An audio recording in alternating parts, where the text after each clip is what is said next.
Bonsoir mes amis, salam alaikum. Lyon, donc nous sommes le 19 février 2022 et je vais vous parler d'une bonne nouvelle, très très bonne nouvelle, superbe nouvelle qui تفرح كاع الشعب الجزائري. الشعب الجزائري كاع, y compris nos frères les Kabyles qui vivent en Algérie, qui sont des nationalistes et يحبوا بلادهم.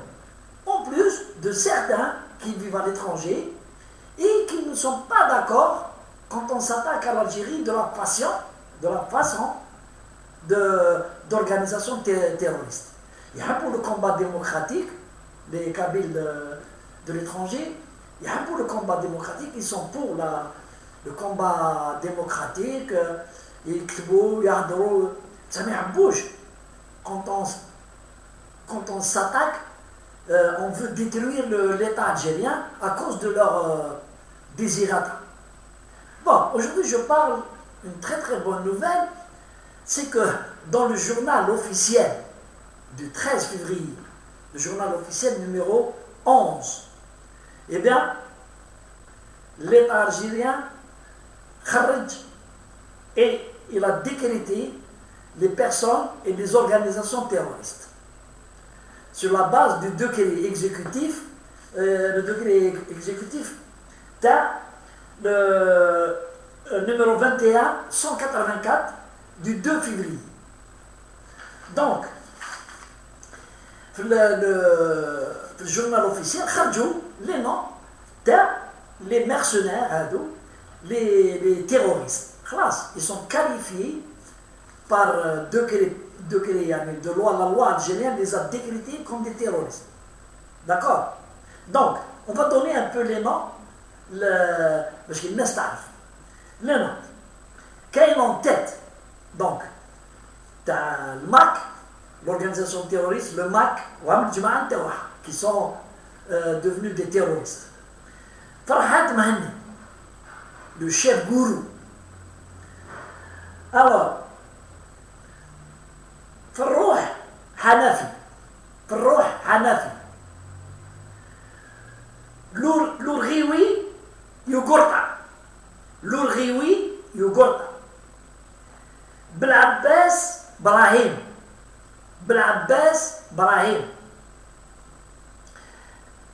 Itim Mourad, ou Merzouk Abdelrahman. Hadou Jma'a ta al-MAC. On va passer à l'organisation terroriste Rachel. Donc, Mahbouba Yahya, Mohamed Zetot, Dhina Mourad,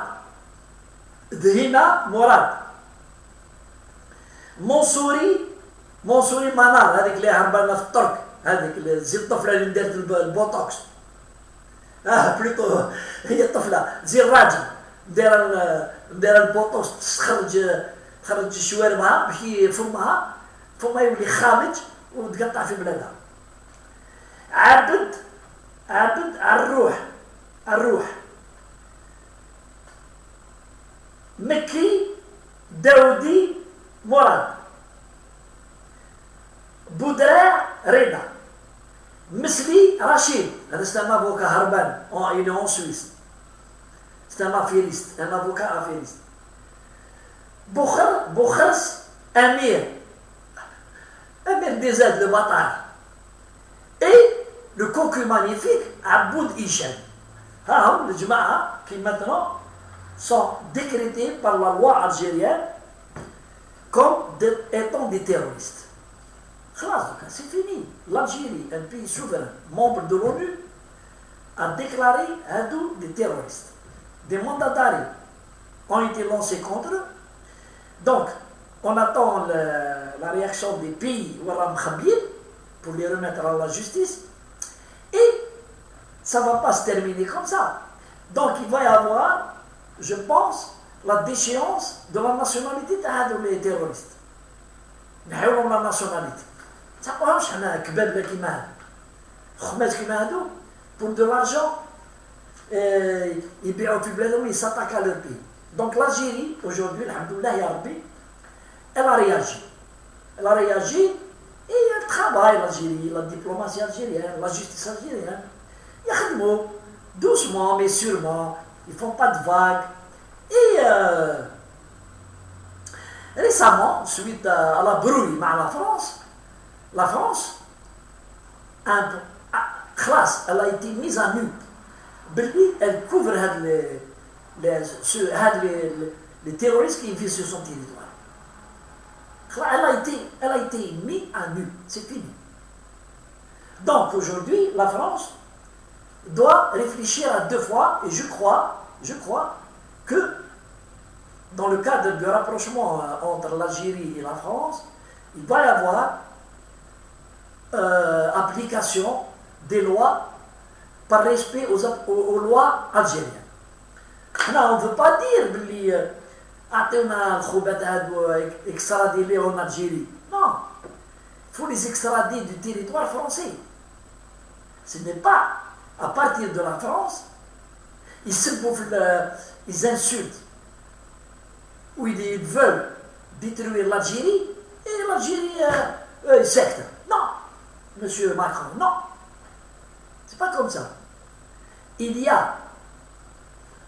Nous avons, entre l'Algérie et la France, nous avons des protocoles d'assistance juridique qui existent, qui ont été signés et qui ont été rappelés récemment lors d'une visite d'une délégation pour cette affaire en France. Ça a été rappelé aux Français, aux responsables français en disant on a signé des conventions d'extradition et d'assistance en matière juridique, judiciaire. Voilà l'application. Donc je crois que c'est en bonne voie pour que le gouvernement français réponde favorablement en fonction et en application des lois et conventions internationales. Ils nous accusent de ne pas accepter les sans-papiers et les expulsables de France. Ils ont raison. Mais l'Algérie n'a pas dit non. L'Algérie est en train d'étudier la meilleure façon de trouver pour reconnaître quels sont ses ressortissants et ceux qui ne le sont pas.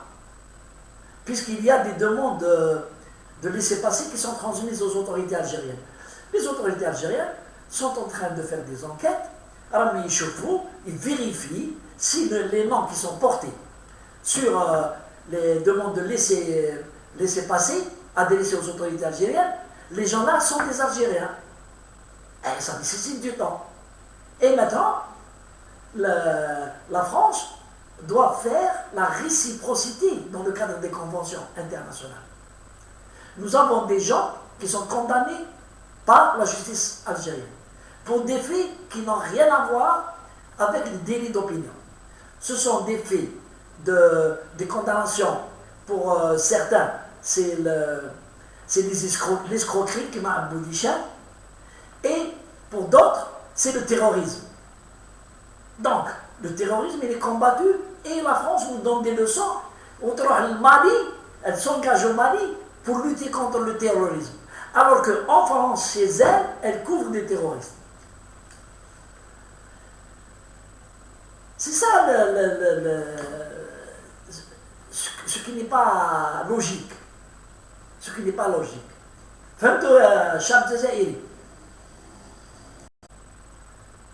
Ce qui n'est pas logique, c'est comment un pays, il envoie son arme pour s'attaquer aux terroristes au Mali, dans le Sahel. Le ministre des Affaires étrangères, je l'ai écouté il n'y a pas plus tard que hier, à partir de Munich, quand il était négociant, quand la France se retire du Mali, mais continuera de lutter contre le terrorisme, par d'autres moyens.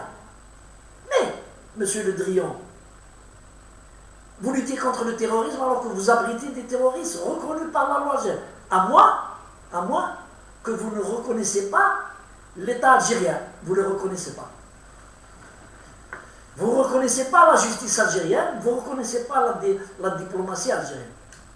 Ces gens-là, lorsqu'ils vont être extradés en Algérie, l'État algérien, ce n'est pas un État voyou ni barbare qui va les pendre, là, qui va les tuer. Il va les juger devant des tribunaux. Et ils peuvent avoir les meilleurs avocats. Et ils existent, les avocats ici, qui ne sont pas pour l'État algérien. Le collectif des avocats, des défenseurs des délits d'opinion. Allez, on va dire que c'est des délits d'opinion. Ils vont les assister. Ils vont venir devant le tribunal et les défendre. Donc, ce n'est pas la peine de trouver comme prétexte on ne remet pas tel ou tel parce que sa vie, elle est en danger. Donnez-nous un exemple. Un exemple. Je parle aux responsables français. Donnez-nous un exemple. Oui, l'Occident a remis un prisonnier à l'État algérien où Salah al-Hadja il est mort ou Salah al-Hadja. Et nous avons des exemples. Nous avons Khalifa. Khalifa, il a été extradé par la justice française après plus de 8 ans de combat. Et la justice anglaise, elle est plus libre que celle de la France. Il n'y a pas à dire. Eh bien, ils ont accepté d'extrader Khalifa Moumen en Algérie. Il est venu en Algérie, il a été jugé, il est en train de purger sa peine et il va peut-être bientôt sortir. Le traître, le déserteur de l'Espagne avec, je ne sais pas comment il s'appelle, Mohamed Abdallah, aussi. Il a été présenté devant la justice civile. Devant la justice militaire, il a été condamné à 20 ans de prison pour trahison. C'est normal. Il y a eu des avocats qui l'ont défendu. Et il est en vie. Il est en vie. Et l'Algérie, elle a changé. L'époque des accusations sur la sécurité militaire, sur Boumediene et tout, là, sont dépassés maintenant. Il y a une nouvelle Algérie, elle a connu sa révolution, et maintenant c'est un pays démocratique, oui, elle a signé toutes les lois et toutes les... C'est-à-dire, elle se plie à toutes les recommandations des organisations internationales des droits de l'homme et tout. Et malgré ça, vous le savez tous, comment on fait toujours le procès de l'État algérien lorsqu'ils accusent l'État de mettre en prison des détenus d'opinion politique. Alors que le président Tebboune l'a dit, et moi-même je l'ai dit plusieurs fois, il n'y a aucun détenu d'opinion publique, d'opinion politique. Il y a des détenus qui ont insulté, qui ont injurié et qui ont violé les lois algériennes. Ceux qui n'insultent pas, ne violent pas les lois algériennes, ne rentrent pas dans des complots, ils sont dehors en Algérie, à Alger, partout, ils sont libres d'activer et on les voit tous les jours. Il y a les plateaux télé, dans les journaux, ils participent aux manifestations, ils écrivent aux institutions onusiennes et tout. Et vous avez vu que, avec le rigolo Karim Tabou, il a écrit au secrétaire général un rapport, une lettre, que le secrétaire général a jeté dans la poubelle. Alors, il m'écrit qui c'est. Donc, l'État algérien il avance doucement mais sûrement. Doucement. Il y a beaucoup de gens qui croient بالإخلاص. Avant de le nom le journal officiel, ils ont dit nous avons gagné la partie, l'État algérien ne peut rien contre nous. des voyous, des mercenaires, des hachak al-khas, qui osent défier un État comme l'Algérie qui est reconnu mondialement, reconnu par tous les pays de l'ONU. Puisque le président Tebboune, il est reçu partout. La preuve, il devait partir il a été invité pour aller assister au sommet Europe-Afrique, mais il n'a pas voulu y aller. Il a préféré aller au Qatar. Et les pays forts qui ne sont pas des pays revanchards, comme la France, les pays forts, les États-Unis, la Russie, la Turquie, l'Allemagne, l'Italie, tous ces pays on travaille avec l'Algérie. Ici en Algérie, ils ont beaucoup de contrats en Algérie. Ou Mazel, il reste encore. Les Américains sont venus, ils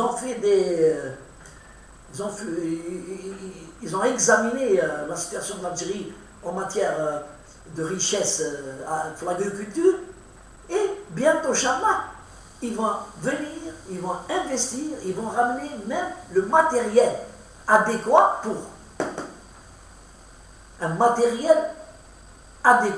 pour l'exploitation des sols dans le sud.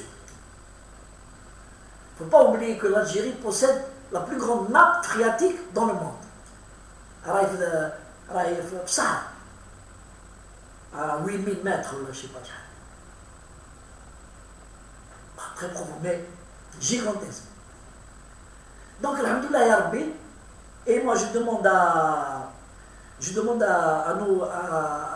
nos amis, les Kabyles surtout, de comprendre que Farhat Mani c'est un menteur. Quelqu'un qui veut combattre pour la Kabylie et pour la culture et les us de la Kabylie ne s'allie pas avec Israël, avec le Maroc et avec la France, et devient un jouet à leur socle. C'est-à-dire l'oula. Sharafa, le Kabyle de Sharafa, mais Kablouj, deviennent des traîtres. C'est un traître. Deuxièmement, c'est un menteur. يكذب على القبائل. J'ai constitué des avocats. Je vais attaquer en justice Tipi, le président de Bonn et le général-major Schengeya. Voilà le dépôt de plainte. Espèce de canaille. Voilà. Le TPI. Tu penses qu'il est à ta merci ou là? C'est comme ça, c'est une écurie de rien déposée. Combien de mensonges? Combien de mensonges?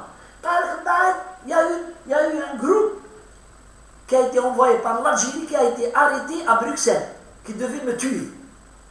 Et le gars a des faux passeports. Voilà l'affaire, les gars. Voilà l'affaire. C'est un charlot, je l'ai surnommé le charlot de Paris. Il raconte, il se fait du fric à la cause kabyle. Alors que les Kabyles, on a vu que tout le monde, on n'est pas d'accord avec eux. On n'est pas d'accord. Il y a des manquements pour l'État algérien, mais on n'est pas d'accord avec ce charlot. Et bien maintenant, il est devenu un terroriste infréquentable. Infréquentable, c'est fini. Il a beau raconter des histoires, c'est fini. Il est terroriste. Et allez, salam alaikum.